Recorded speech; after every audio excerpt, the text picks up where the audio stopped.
الحمد لله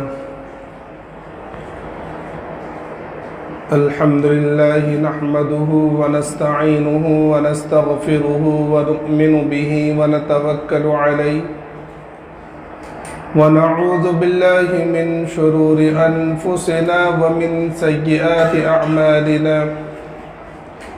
من يهد الله فلا مضل له ومن يضلله فلا هادي له ونشهد أن لا إله إلا الله وحده لا شريك له ولا نظير له ولا معين له ولا مشير له ولا مثال له ولا مثل له ونشهد أن سيدنا وسندنا وشفيعنا وحبيبنا ومولانا محمدا عبده ورسوله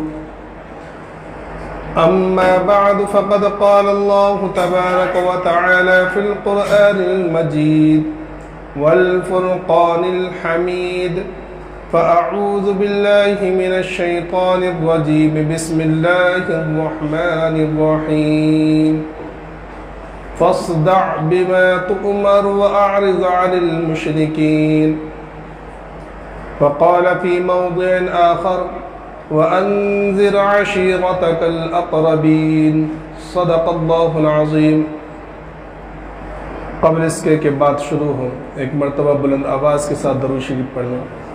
اللہم صل علی سیدنا مولانا محمد وعلی آل سیدنا مولانا محمد وبارک وسلم کما تحب وترضى عدد ما تحب وترضى یا کریم۔ میرے محترم بزرگوں اور عزیز دوستوں اور عزیز ساتھیوں، اللہ تبارک و تعالیٰ کا بہت بڑا کرم ہے، احسان ہے کہ اللہ تبارک و تعالیٰ نے ہمیں اپنے گھر میں جمع ہونے کی توفیق عطا فرمائی، اپنے سامنے سر جھکانے کی توفیق عطا فرمائی۔ یہ اللہ ہی کا کرم ہے۔ اور درمیان میں 2 جمعے چھوڑ کے جو بات چل رہی تھی وہ آقا مدنی محمد عربی صلی اللہ علیہ وسلم کی سیرت سے تعلق اور آپ کی سیرت طیبہ کا تذکرہ چل رہا تھا۔ اور میں ہر جمعے کو یہ بات بتلا رہا ہوں کہ آپ صلی اللہ علیہ وسلم کا ذکر خیر کرنا، آپ کی سیرت طیبہ کو بیان کرنا اور سننا، یہ ہمارے لیے بہت بڑی باعث ہے خیر کا، یہ خیر کی وجہ ہے۔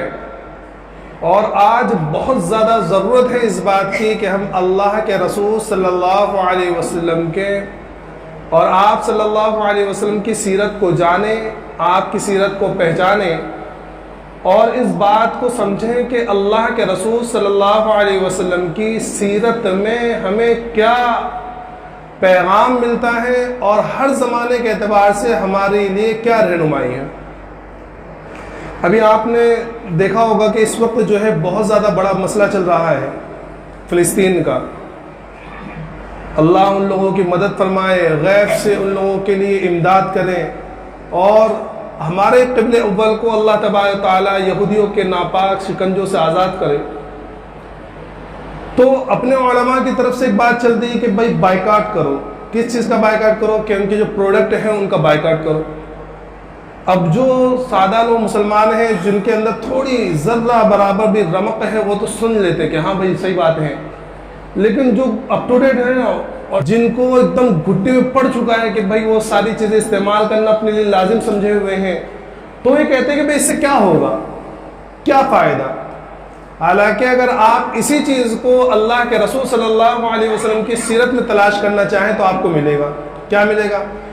کہ آپ کو پتہ ہے کہ اللہ کے رسول صلی اللہ علیہ وسلم کی نبوت کے بعد اور آپ نے جو 13 سال زندگی گزاری تکلیف والی اور اس کے بعد پھر مدینہ منورہ کی طرف ہجرت فرمائی اور اس کے بعد میں جو جہاد کا حکم نازل ہوا، سمجھے؟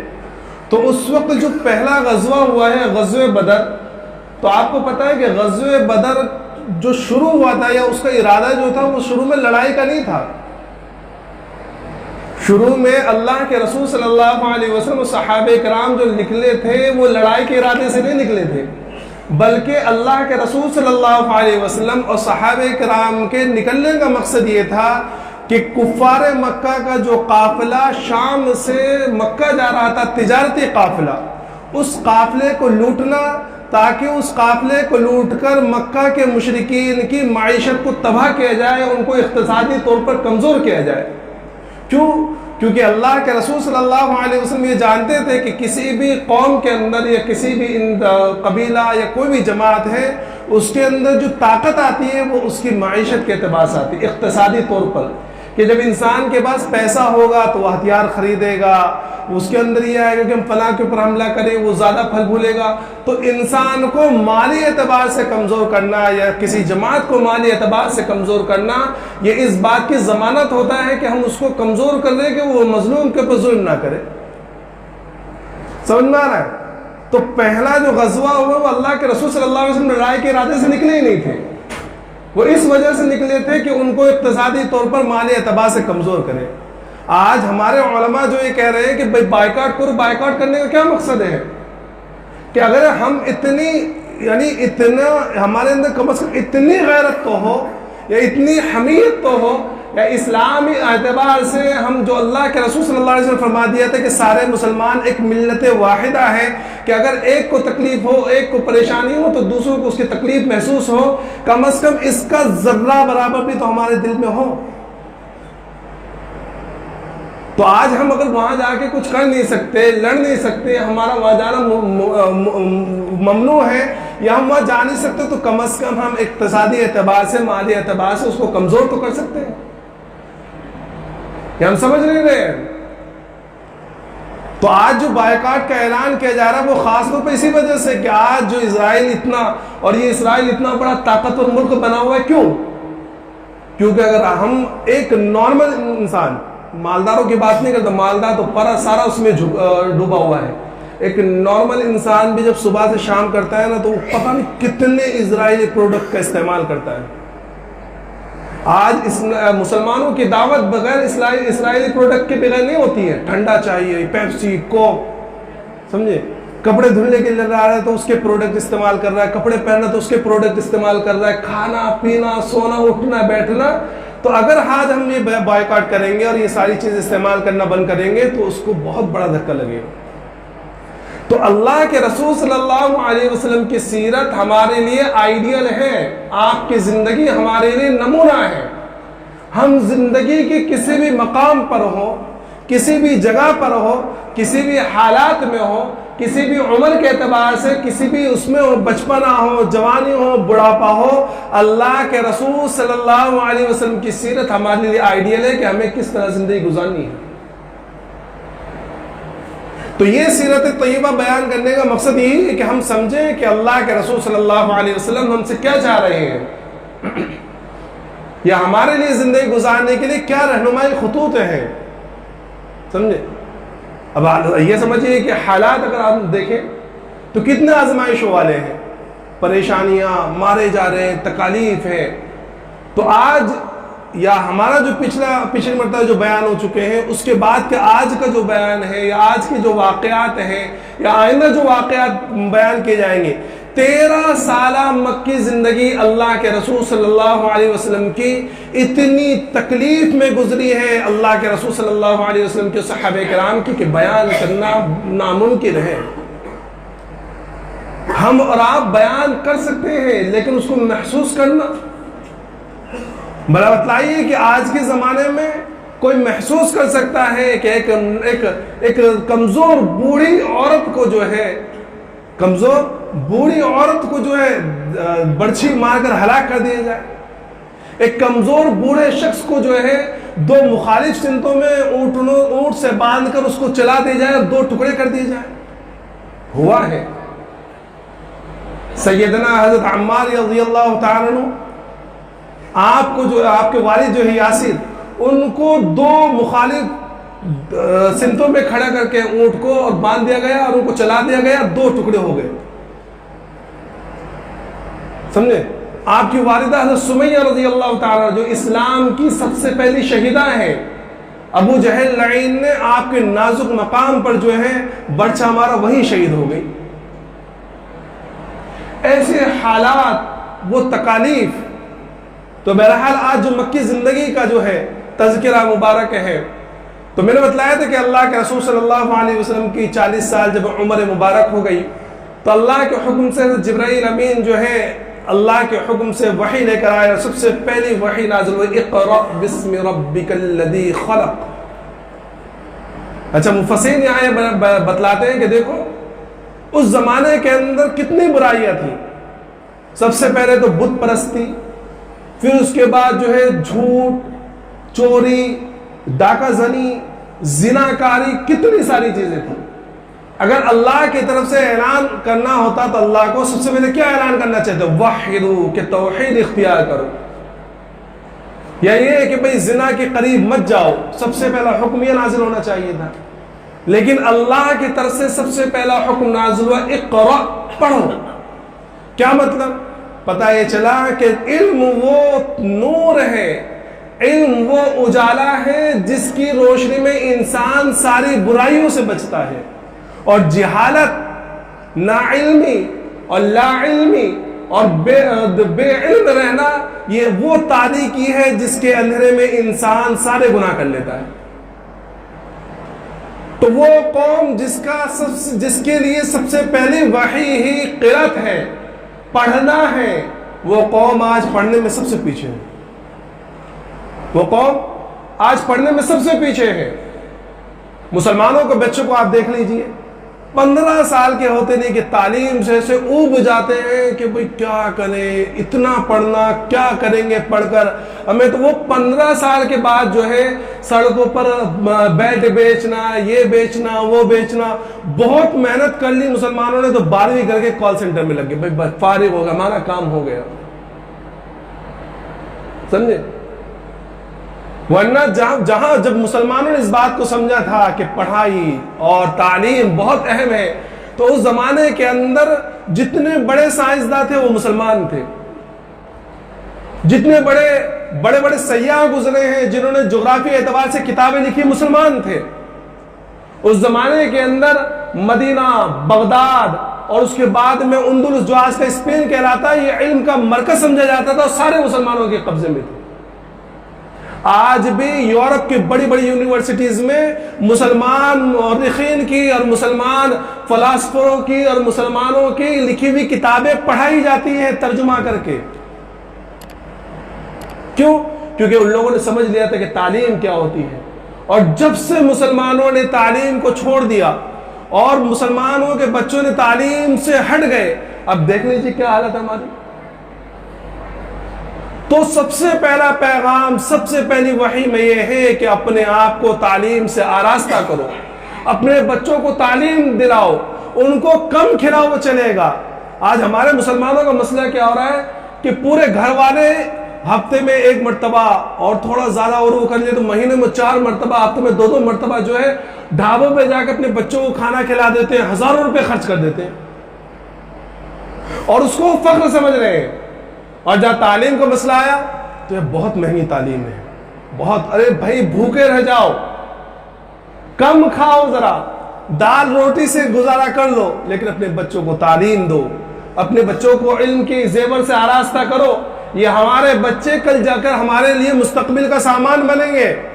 ورنہ آج ہم سب جانتے ہیں کہ جتنی بھی بڑی بڑی کمپنیاں ہیں یا بڑے بڑے عہدے ہیں، کس میں مسلمان ہیں؟ کیوں؟ کیونکہ تعلیم نہیں ہے ہمارے پاس. سمجھ میں؟ تو سب سے پہلی وحی نازل اقرأ بسم ربک الذی خلق. تو یہ وحی جب نازل ہوئی تو اللہ کے رسول صلی اللہ علیہ وسلم بڑے گھبرا گئے. پہلی مرتبہ جبرائیل علیہ السلام کو دیکھا اور فوراً گھبرا کے گھر کے اندر آئے اور اپنی اہلیہ حضرت خدیجہ الکبریٰ رضی اللہ عنہا سے فرمایا زملونی زملونی، کہ مجھے چادر اڑا دو، مجھے چادر اڑا دو. تو حضرت خدیجہ نے پوچھا کہ کیا معاملہ پیش آیا؟ تو آپ نے بتلایا کہ ایسے سا معاملہ اور مجھے اپنی جان کا خوف ہے. تو حضرت خدیجہ رضی اللہ تعالیٰ نے تسلی دی اور بڑے پیارے الفاظ استعمال کیے کہ اے اللہ کے رسول، اے محمد صلی اللہ علیہ وسلم، آپ تو جو ہے صلہ رحمی کرتے ہیں، مہمانوں کا اکرام کرتے ہیں، جو بوجھ دار ہوتے ہیں آپ ان کا بوجھ اٹھاتے ہیں، جو قرض دار ہوتے ہیں آپ ان کے قرضے ادا کرتے ہیں. مجھے اللہ کی ذات سے امید ہے کہ اللہ آپ کو ضائع نہیں کرے گا. یاد رکھیے، کبھی بھی کوئی انسان کو تحریک لے کر اٹھتا ہے یا کوئی بھی بڑا انسان جب ہوتا ہے نا تو اس کے پیچھے کسی نہ کسی کا ہاتھ ضرور ہوتا ہے. اور آپ دیکھ لیجیے کہ جتنے بڑے بڑے لوگ ہیں ان کے ساتھ میں ان کی بیویوں کا بہت بڑا کردار رہا ہے. جہاں اللہ کے رسول صلی اللہ علیہ وسلم کی دعوت اور آپ کا نبوت کو لے کر کھڑا ہونا اور آپ کا تبلیغ فرمانا یہ ساری چیزیں ہیں, وہاں حضرت خدیجۃ الکبریٰ رضی اللہ تعالیٰ عنہ کی قربانیاں بھی ساتھ میں ہیں. جس وقت اللہ کے رسول صلی اللہ علیہ وسلم سے نکاح ہوا تھا اس وقت حضرت خدیجۃ الکبریٰ رضی اللہ تعالیٰ عنہ مکہ کی سب سے مالدار عورت تھی, 2 منزلہ مکان. اور جب آپ کا قافلہ آیا کرتا تھا تو آدھا قافلے کا آدھا سامان پورے مکہ والوں کا ہوا کرتا تھا اور آدھا سامان حضرت خدیجہ رضی اللہ عنہ کا ہوا کرتا تھا. لیکن جس وقت وفات ہوئی ہے گھر کے اندر اتنا سامان نہیں تھا کہ تیل جلا سکے چراغ میں ڈال. سمجھ میں آیا؟ پورا مال اللہ کے رسول صلی اللہ علیہ وسلم پر خرچ کر دیا, پورا مال مسلمانوں پر خرچ کر دیا اور پورا مال اسلام پر خرچ کر دیا. جب سارا خرچ کیا ہے تو کیا ملا کہ ملا یہ کہ آخری وقت ہے اور دم توڑ رہی ہے اور جبرائیل امین آ رہے ہیں اور اللہ کے رسول صلی اللہ علیہ وسلم فرمانے کہ یا رسول اللہ, اللہ نے حضرت خدیجہ کو سلام بھیجا ہے. کہاں سے سلام آیا؟ کہ اللہ کی طرف سے, احکم الحاکمین کی طرف سے سلام آیا ہے. کیوں؟ کیونکہ قربانیاں ویسی ہیں. سمجھے؟ تو یہ بھی کب ہوگا جب ہم اپنے بچوں کو تعلیم صحیح دیں گے, ان کا ذہن بنائیں گے. میرے پیچھے مرتبہ جب وہ بیانات چلے تھے کہ زوجین کے درمیان عورتوں کے حقوق, وہاں یہ بتلایا تھا کہ اپنے بچوں کو دینی تعلیم دو, اپنی بچیوں کو بچپن سے بتلاؤ کہ بھئی کیا حقوق ہے شوہر کے, کیا حقوق ہے اللہ کے, کیا حقوق ہے پڑوسیوں کے. ان کو دینی تعلیم دو, ان کو بتلاؤ, ان کو حضرت فاطمہ رضی اللہ تعالیٰ عنہ کی زندگی بتلاؤ, ان کو حضرت خدیجۃ الکبریٰ رضی اللہ عنہ کی زندگی سمجھاؤ, ان کو حضرت خنسہ رضی اللہ تعالیٰ عنہ کی زندگی بتلاؤ کہ کیا مجاہدانہ کارنامے اور کیا اسلام کے اوپر زندگیوں کو وقف کر دینا اور کیا اسلام کے اوپر اپنے مال کو خرچ کر دینا. آج ہمارے گھروں کی عورتیں شاپنگ مال میں, بازاروں میں ہزاروں خرچہ کریں گے اور سمجھیں گے کچھ بھی خرچہ نہیں کیا. اور اگر فقیر کو 10 روپے دے دینا تو احسان جتلا کے دیتی ہے. پڑوسیوں کو 1 ڈونگا پیالہ یا 1 پیالے کے اندر شوربہ دے دیں تو ہفتے بھر اس کے اوپر احسان جتلاتی ہے. کیوں؟ کیونکہ ہماری تعلیم ایسی نہیں ہے. تو حضرت خدیجۃ الکبریٰ رضی اللہ تعالیٰ عنہ تسلی دی اور پھر اس کے بعد میں حضرت ورقہ بن نوفل ان کے پاس لے گئے, ان کو بتلایا. اور وہ بڑے عالم تھے, انجیل اور تورات پڑھے ہوئے تھے. انہوں نے فوراً بتلا دیا کہ بھئی یہ تو وہ ناموس ہیں, وہ فرشتہ ہے جو انبیاء کرام پر آیا کرتا تھا, اور خدیجہ تمہیں مبارک ہو کہ تمہارے شوہر جو نبی بنا دیے گئے. پھر اللہ کے رسول صلی اللہ علیہ وسلم کو بھی لے کے گئی. اللہ کے رسول صلی اللہ علیہ وسلم نے بتلایا سارا معاملہ, تو ان کو بھی ورقہ بن نوفل نے تسلی دی اور بعد میں فرمایا اور بعد میں کہا کہ دیکھو ایک وقت ایسا آئے گا کہ کاش میں اس وقت تمہارے ساتھ میں ہوتا اور کاش میری عمر اتنی لمبی ہوتی کہ جب آپ کی قوم آپ کو نکالے گی تو میں آپ کا ساتھ دیتا. تو اللہ کے رسول کو بڑا تعجب ہوا. اللہ کے رسول صلی اللہ علیہ وسلم فرمایا کہ میری قوم مجھے نکالے گی, کہ 40 سال تک جو قوم امین اور صادق کہہ رہی ہے اور 40 سال تک جو قوم آپ کے اخلاق کا جو ہے دعویٰ کر رہی ہے اور آپ کے اخلاق کا چرچا پورے مکہ کے اندر ہے, وہ قوم آپ کو نکالے گی. تو آپ کو بڑا تعجب ہوا. کہا کہ ہاں, اور ہر نبی کو نکالا گیا. بہرحال جب آپ کو نبوت ملی تو آپ کے اوپر سب سے پہلے جو ایمان لائے وہ حضرت خدیجۃ الکبریٰ رضی اللہ تعالیٰ عنہ. پھر بچوں کے اندر حضرت علی رضی اللہ تعالیٰ عنہ, غلاموں کے اندر زید بن حارثہ رضی اللہ عنہ, اور باندیوں کے اندر ام ایمن رضی اللہ تعالیٰ عنہ, اور بڑے مردوں کے اندر دیکھو یہ جو بچے اور یہ جو سارے لوگ تھے, یہ لوگ پہلے ایمان لائے ہیں کیونکہ یہ گھر کے لوگ تھے یہ. لیکن آزاد مردوں کے اندر سب سے پہلے ایمان حضرت صدیق اکبر رضی اللہ تعالیٰ عنہ, دوست تھے آپ کے پہلے ہی سے. تو جب نبوت ملی تو اللہ کے رسول صلی اللہ علیہ وسلم نے بتلایا تو آپ نے فوراً اسلام قبول کیا.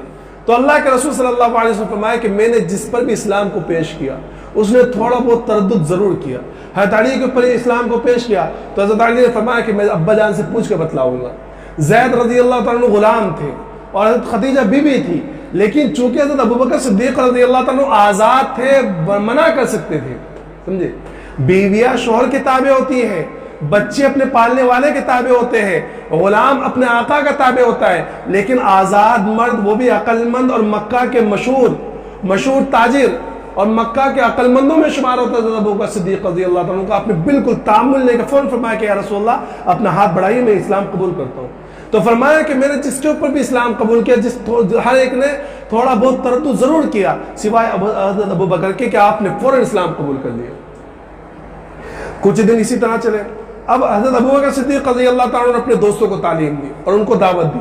تو حضرت ابو بکر صدیق رضی اللہ تعالیٰ عنہ کی دعوت سے حضرت عثمان بن عفان, حضرت عثمان بن مظعون, حضرت قدامہ بن مظعون اور جو ہے دوسرے حضرت ابو عبیدہ بن الجراح اور حضرت سعد بن ابی وقاص, یہ سارے لوگ حضرت ابو بکر صدیق رضی اللہ تعالیٰ عنہ کی دعوت سے اسلام قبول کیا.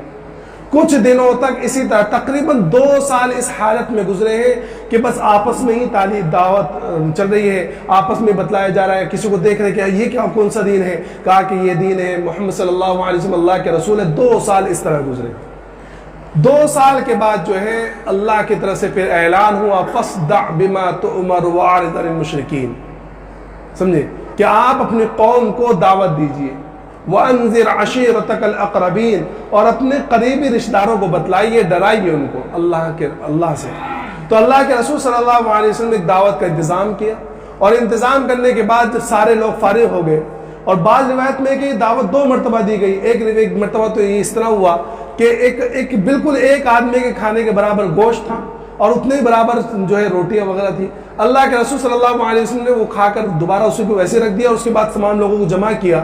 لیکن تمام لوگوں نے وہ اتنا سا کھانا, ایک کھانا تقریباً 60-70 لوگوں کو ہو گیا. تو جب یہ دیکھا ابو لہب نے, تو اس نے فوراً کہا کہ میرے بھتیجے نے سب کے اوپر جادو کر دیا ہے, یہ تمہارے کھانے کے اندر جو جادو کیا ہوا کھانا ہے, تمام لوگ تبتر ہو گئے. اس کے بعد پھر اللہ کے رسول صلی اللہ علیہ وسلم نے کوہ صفا پہ کھڑے ہو کر آواز لگائی, اور وہاں آواز لگا کہ آپ نے تمام قبیلوں کو بلایا, اے قبیلے قریش, اے بنو ہاشم, اے بنو عدی, اے بنو امیہ, اور سارے لوگوں کو اکٹھا کیا. اور آپ نے وہاں کھڑے ہو کر یہ کہا کہ اے لوگوں ایک بات بتلاؤ, کہ اگر میں تم سے یہ کہوں کہ پہاڑ کے دوسری جانب ایک بڑا لشکر کھڑا ہے جو تمہارے اوپر حملہ کرنے والا ہے, تو تم کیا سمجھو گے؟ تو سارے لوگوں نے کہا کہ ہم تو آپ کو بالکل سچا جانتے ہیں, آپ تو صادق اور امین ہیں, ہم نے آپ کو کبھی جھوٹ بولتے ہوئے نہیں دیکھا, ہم نے آپ کو کبھی غلط بیان نہیں کرتے ہوئے نہیں دیکھا, آپ بالکل سچ کہتے ہیں. تو اللہ کے رسول صلی اللہ علیہ وسلم فرمائے کہ لوگوں, میں اللہ کا رسول بنا کر بھیجا گیا ہوں, اور میں تمہیں توحید کی دعوت دیتا ہوں, قولوا لا الہ الا اللہ تفلحوا, کہ اس بات کو مان لو کہ اللہ کے علاوہ کوئی معبود نہیں ہے, اللہ کے علاوہ کوئی عبادت کے لائق نہیں ہے, اللہ کے علاوہ کوئی دینے والا, کوئی بیٹا دینے والا, اور جتنے بھی بت تم نے بنا کے رکھے, کوئی کسی کی کوئی حیثیت نہیں, صرف اللہ کی ہے. اس بات کو مان لو تو کامیاب ہو جاؤ گے. تو سب سے پہلا پتھر آپ کے چچا ابو لہب نے مارا, اور اس نے کہا کہ تیرا ستیہ ناس محمد, نعوذ باللہ, یا تو نے ہمیں اس لیے جمع کیا تھا؟ جب اس نے یہ الفاظ کہے تو فوراً اللہ کی طرف سے وحی نازل ہوئی, تبت یدا ابی لہب وتب ما اغنى عنہ مالہ وما کسب. یہ آیت نازل ہوئی ابو لہب کے بارے میں. پھر اس کے بعد جو ہے جو ستانے کا سلسلہ شروع ہوا ہے. کیوں؟ اب تک 2 سال تک صرف آپس میں بات چل رہی تھی, تو لوگوں نے کوئی اعراض نہیں کیا, لیکن اب چونکہ بالکل کھلے عام ہو گیا, تو اب جو ستانے کا سلسلہ شروع ہوا ہے, اور جو پہاڑ توڑے گئے مسلمانوں پر, اسلام لانے والوں پر بہت زیادہ, کہ بیان سے باہر. حضرت بلال رضی اللہ تعالیٰ ایمان لے کر آئے, تو آپ کو جو آپ کا آقا تھا امیہ, اس نے لوگوں کے حوالہ کر دیا کہ جاؤ, اور وہ پورے مکہ کی گلیوں میں لے کر پھرتے, اور ان کو پتھریلی زمین کے اوپر گھسیٹتے پھرتے, اور بلال رضی اللہ تعالیٰ کی آواز یہ نکلتی, احد احد احد احد, کہ اللہ ایک ہے, اللہ ایک ہے, اللہ ایک ہے. اور میں نے بتلایا کہ حضرت عمار رضی اللہ تعالیٰ کے والد حضرت یاسر رضی اللہ تعالیٰ کو اور حضرت سمیہ کو شہید کر دیا گیا, اور جو تکلیف پہنچائی جا سکتی ساری تکلیفیں پہنچائی. حضرت عمر رضی اللہ عنہ کی باندھی تھی, اب اتنا مارتے اس باندھی کو, اتنا مارتے, جب تھک جاتے تو کہتے کہ رک جا, پہلے تھوڑا سانس لے, اس کے بعد ماروں گا. حضرت عثمان رضی اللہ عنہ ایمان لائے, تو فرمایا کہ آپ کے چچا نے آپ کو اس میں چٹائی کے اندر لپیٹ دیا, دھواں دیا, اور اس کے بعد گھر سے باہر نکال دیا. بہت زیادہ ظلم و ستم. جب 6 سال اب اسی طرح گزر گئے, 6 نبوت, 4 سال اور گزر گئے. جب 6 سال گزرے ہیں, تو اس کے بعد میں حضرت حمزہ رضی اللہ تعالیٰ نے ایمان لائے. اور آپ کے ایمان لانے کا واقعہ لکھا کتابوں کے اندر کہ ایک مرتبہ اللہ کے رسول صلی اللہ علیہ وسلم حرم کے اندر تشریف لائے, تو ابو جہل جو اس امت کا فرعون ہے, اس نے آپ صلی اللہ علیہ وسلم کو بڑا برا بلا کہا, اور بڑے آپ کی شان میں گستاخی کی. تو حضرت حمزہ کی جو باندھی تھی وہاں کھڑی ہوئی تھی, اس نے ساری بات سن لی. اللہ کے رسول صلی اللہ علیہ وسلم چونکہ اعلان یہ تھا اللہ کی طرف سے حکم کہ آپ کو کچھ کہنا نہیں ہے، برداشت کرنا ہے. کیا کرنا ہے؟ برداشت کرنا ہے. تو اللہ کے رسول صلی اللہ علیہ وسلم نے کچھ نہیں کہا، وہاں سے چل دیے. لیکن آپ کے چہرے پر حزن اور غم اور ملال تھا، کیونکہ بڑی تکلیف پہنچی بات. بھائی جو شریف انسان ہوتا ہے وہ اگر اس کو کوئی بدذات کچھ بھی کہہ دے تو ظاہر سی بات ہے اسے کہنے سے اس کی شان میں کوئی کمی نہیں آئے گی، لیکن انسان کو تکلیف تو پہنچتی ہے. تو وہ معزز شخص جس کو 40 سال تک لوگ صادق اور امین کہا کرتے تھے، اور جس کے شرافت کے قسمیں لوگ کھا سکتے ہیں، اس کو اگر کوئی برا بلا کہے تو تھوڑی بہت تکلیف تو پہنچے گی. جب شام میں حضرت حمزہ رضی اللہ عنہ شکار سے واپس آئے تو آپ کی باندھی نے کہا کہ آج تو ابو جہل نے آپ کے بھتیجے کے ساتھ بہت ہی گستاخی کی ہے اور بڑا برا کہا ہے. تو حضرت حمزہ کو بڑا غصہ آیا، چونکہ حضرت حمزہ سے 3 رشتے تھے، خالہ زاد بھائی بھی تھے، رضاعی بھائی بھی تھے اور چچا بھی تھے. اللہ کے رسول صلی اللہ علیہ وسلم کے حضرت حمزہ خالہ زاد بھائی بھی تھے، رضاعی بھائی بھی تھے اور چچا بھی تھے. تو بڑا غصہ آیا، فوراً حرم کے اندر پہنچے اور گھر نہیں گئے بلکہ حرم کے اندر فوراً گئے، اور آپ کے ہاتھ میں جو کمان تھا وہ کمان کھینچ کے ابو جہل کے سر پہ مارا اور کہا کہ تو نے میرے بھتیجے کے ساتھ اس طرح گستاخی کی ہے. جب میں بھی ایمان لاتا ہوں کہ میں آج اسے اپنے بھتیجے کے دین پر ہوں. لیکن چونکہ کوئی کہہ نہیں سکتا تھا، بڑے بہادر تھے اور مکہ کے بہادروں میں آپ کا شمار ہوتا تھا. کچھ لوگوں نے ابو جہل کی حمایت میں کھڑا ہونا بھی چاہا تو ابو جہل نے خود بٹھا دیا کہ بیٹھو، کہ آج حقیقت میں ان کے بھتیجے کے ساتھ بڑا ظلم کیا ہے. اور وہاں سے واپس آ کے اللہ کے رسول صلی اللہ علیہ وسلم کے پاس پہنچے اور کہا کہ یا رسول اللہ میں ایمان لاتا ہوں، میں کلمہ پڑھتا ہوں. ایمان لے کر آ گئے تو اس سے تھوڑی تقویت ملی. لیکن چونکہ اب بھی جو ہے کافروں کا زور بہت زیادہ تھا اور اللہ کے رسول صلی اللہ علیہ وسلم کو بڑا ملال تھا، تو اللہ کے رسول صلی اللہ علیہ وسلم نے ایک دعا مانگی. کیا دعا مانگی؟ اللہم اعز الاسلام، اللہم اعز الاسلام بعمر بن الخطاب او عمرو بن ہشام، کہ اللہ اسلام کو طاقت بخش، اسلام کو قوت عطا فرما. کس کے ذریعے؟ یا تو عمر بن خطاب کو ایمان دے دے یا عمرو بن ہشام یعنی ابو جہل کو ایمان دے دے. لیکن چونکہ اللہ کی طرف سے مقدر میں لکھا ہوا تھا کہ مراد نبی حضرت عمر بنے، تو حضرت عمر رضی اللہ 3 دن بعد حضرت عمر رضی اللہ عنہ ایمان لے کر آئے. 3 دن بعد، سمجھے؟ اور کیسے ایمان لے کر آئے کہ ایمان لانے کا واقعہ بڑا ایمان افروز، کیا ایمان لائے اور کس طرح. اور یہ بتلاتا ہے اس بات کو کہ دیکھو اللہ کرنے والا ہے. اللہ اگر کسی چیز کو کرنے وہ چاہا اور اللہ اگر کسی چیز کو کرنا چاہے تو دنیا کی کوئی طاقت اسے روک نہیں سکتی. اللہ کے رسول صلی اللہ علیہ وسلم فرمایا کہ سارے انسانوں کے دل، سارے انسانوں کے قلوب اللہ کے 2 انگلیوں کے درمیان ہیں. تو کیا ہوا کہ فیصلہ یہ ہوا کہ میٹنگ ہوئی دارالندوا میں بیٹھ کے. کیا میٹنگ ہوئی؟ ابو جہل بھی وہاں شریک ہے، سارے بڑے بڑے سردار ہیں، اور کہا کہ دیکھو محمد صلی اللہ علیہ وسلم نے ہمارے درمیان بڑا تفرقہ ڈال لگا ہے.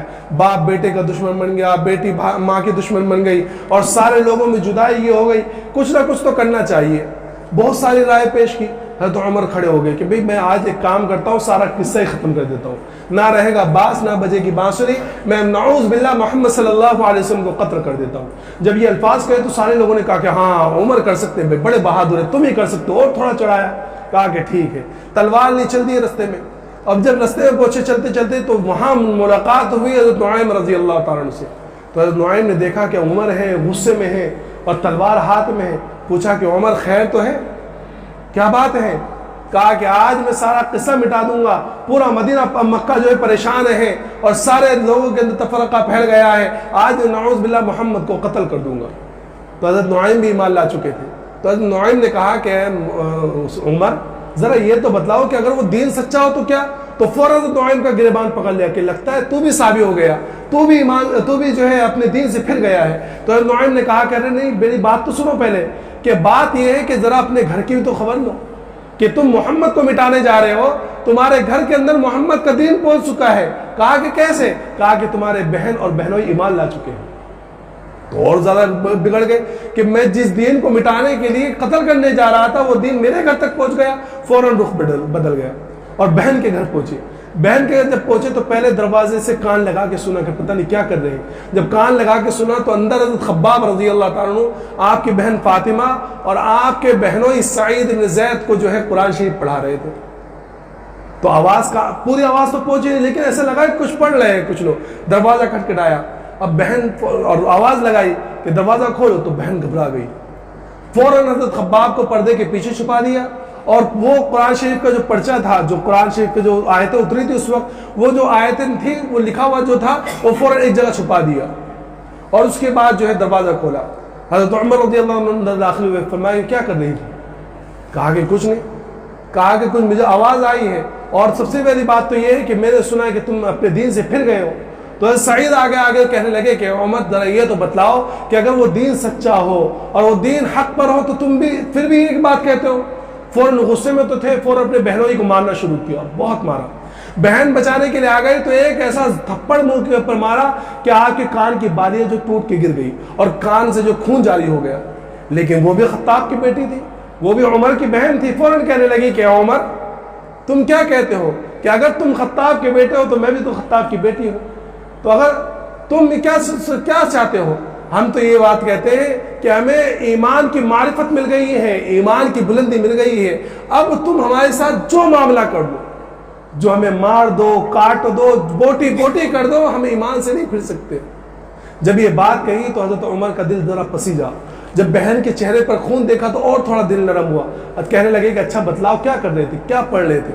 تو بہن نے کہا کہ نہیں، تم کافر ہو، تم ناپاکی کے اندر ہو، اور قرآن کو ناپاک لوگ نہیں چھو سکتے، پہلے جا کر غسل کرو۔ غسل کرنے گئے، ٹھنڈا پانی بدن کے اوپر پہنچا تو ذرا غصہ اور کم ہوا، باہر آئے کہا کہ لاؤ کیا پیش۔ اب حضرت فاطمہ رضی اللہ عنہ نے، جو آپ کی بہن تھی حضرت فاطمہ بن خطاب، انہوں نے وہ جو ہے پیج اٹھا کے دے دیا ورق، اس میں لکھا ہوا تھا طٰہ ما انزلنا علیک القرآن لتشقى الا تذکرۃ لمن یخشی۔ سورہ طٰہ کی آیتیں پڑھی ہیں، جب یہاں تک پہنچے ہیں کہ اننی انا اللہ فاعبدنی، کہ میں اللہ ہوں اور میرے علاوہ کوئی معبود نہیں ہے، جب یہ آیتیں سنی ہیں، پڑھی ہیں، تو دل نرم اور آنکھوں سے آنسو جاری، اور فوراً کہنے لگے کہ چلو مجھے محمد صلی اللہ علیہ وسلم کے پاس لے کے چلو۔ جب یہ الفاظ گئے تو فوراً خباب باہر آگے کہنے لگے کہ عمر مبارک ہو، لگتا ہے کہ اللہ کے رسول صلی اللہ علیہ وسلم کی دعا تمہارے حق میں قبول ہو گئی۔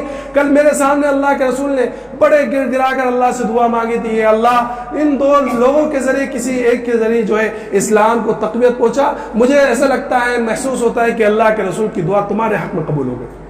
فوراً چلے، تلوار ہاتھ میں بھی حضرت اللہ کے رسول صلی اللہ علیہ وسلم دار ارقم میں ٹھہرے ہوئے ہیں، حضرت ارقم ابن ارقم رضی اللہ عنہ کا مکان ہے، اس وقت یہ تمام لوگوں کے جمع ہونے کا مرکز تھا، سارے لوگ یہی جمع ہوتے تھے اور وہی دین سیکھتے تھے۔ دروازہ بند ہے، جا کے دروازہ کھٹکھٹایا تو صحابہ کرام چونکہ چھپ چھپا کر سب کرتے تھے، پہلے کیوار جو ہوتے دروازے کو اس پہ جو تھوڑی سی دراڑ تھی اس میں جھانک کر دیکھا تو دیکھا کہ عمر اور ہاتھ میں ننگی تلوار ہے، تو سارے لوگ ڈر گئے کہ بھئی کیا معاملہ ہے، تو عمر آئے گے۔ تو حضرت حمزہ رضی اللہ عنہ 3 دن پہلے ایمان لے کر آئے تھے، کہنے لگے کہ بھئی دروازہ کھولو، اگر اچھی نیت سے آیا ہے تو اکرام کریں گے اور اللہ کے رسول کے اخلاق کا نمونہ دکھلائیں گے، اور اگر بری نیت سے آیا ہے تو اسی کا تلوار ہوگا اور اسی کا سر ہوگا، سر کاٹ کر اس کے سینے پر رکھ دوں گا، کیونکہ آپ بھی بہادر تھے۔ دروازہ کھولا، جب حضرت عمر رضی اللہ عنہ اندر آئے تو اللہ کے رسول صلی اللہ علیہ وسلم کھڑے ہوئے، آپ کے دامن کو پکڑا، جھٹک کے کہا کہ عمر کس ارادے سے آئے ہو؟ تو فوراً کہا کہ یا رسول اللہ ایمان لانا آیا ہوں۔ کیا لے کر؟ اسلام کے لیے آیا ہوں، ایمان لے کر آیا ہوں، اور ایمان لانے کے لیے آیا ہوں، مجھے کلمہ پڑھا دیجئے۔ جب یہ بات کہی ہے تو سارے لوگ اہمیت سمجھتے تھے، فوراً ایسا زور سے تکبیر کیے کہی ہے کہ مکہ کی پہاڑیاں گونج اٹھی ہیں، فوراً ایمان لے کر آ گئے۔ اور ایمان لانے کے بعد سب سے پہلا جو کام کیا، فرمایا کہ یا رسول اللہ کیا ہم حق پر نہیں ہیں؟ اللہ کے رسول نے فرمایا کہ بالکل حق پر ہے، تو پھر چھپ کر کیوں عبادت کریں؟ چلیے حرم کے اندر جا کے عبادت کریں گے۔